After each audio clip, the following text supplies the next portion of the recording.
My Lords, the King's speech told us that measures will be introduced to improve the safety and security of public venues and help keep the British people safe from terrorism. My Lords, when we use the word terrorism nowadays, we usually mean Islamist terrorism. And MI5 tells us that Islamist terrorism is now the UK's most significant threat. And yet, my Lords, if we so much as try just to talk about Islam or Islamism, we are immediately accused of Islamophobia. A phobia is an irrational fear of something. But it isn't irrational to fear the modern world's most violent religious ideology. I describe it as such because, according to the religionofpeace.com website, Islamist terrorists have carried out some 46,602 deadly terror attacks somewhere in the world since their Twin Tower massacres of the 9th of September 2001, or more than 5 every day. Just in the week from July the 6th to 12th this year, there have been 35 attacks in 12 countries, killing 70 people and injuring 32.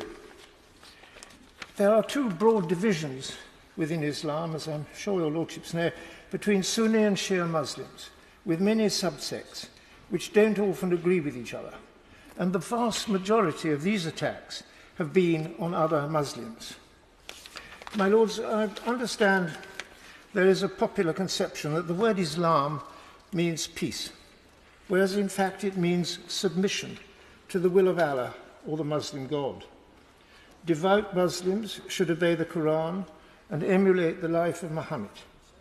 This is unfortunate because the Quran contains over 100 verses which encourage Muslims to kill or subdue non-Muslims.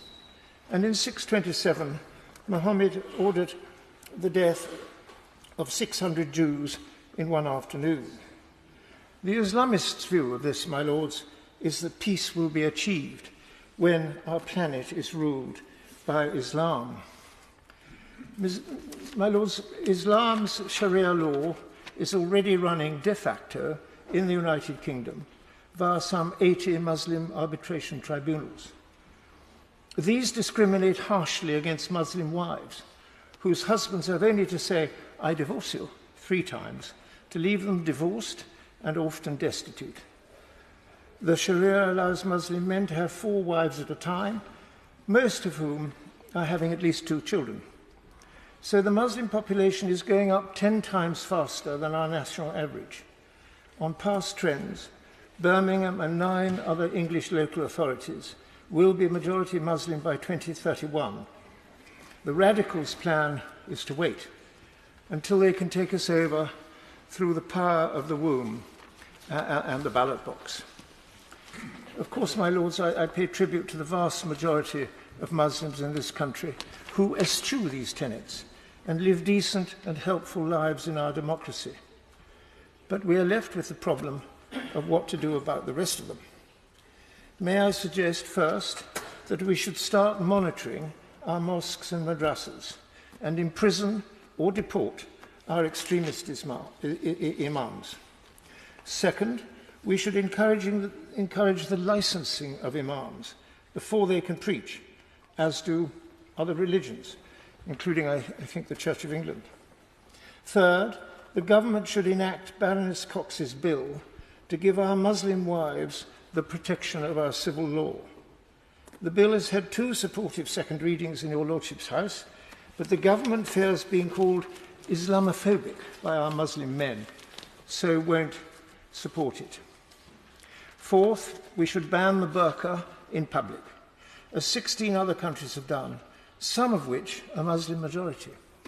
My Lords, Islam is a vast subject, and I cannot possibly do it justice in the 5 minutes which is our allotted speaking time. But I have written a 2-page bullet point memo entitled "Why Can't We Talk About Islam?", which has found favour in unexpected quarters, and I will put a copy of that in your Lordship's library.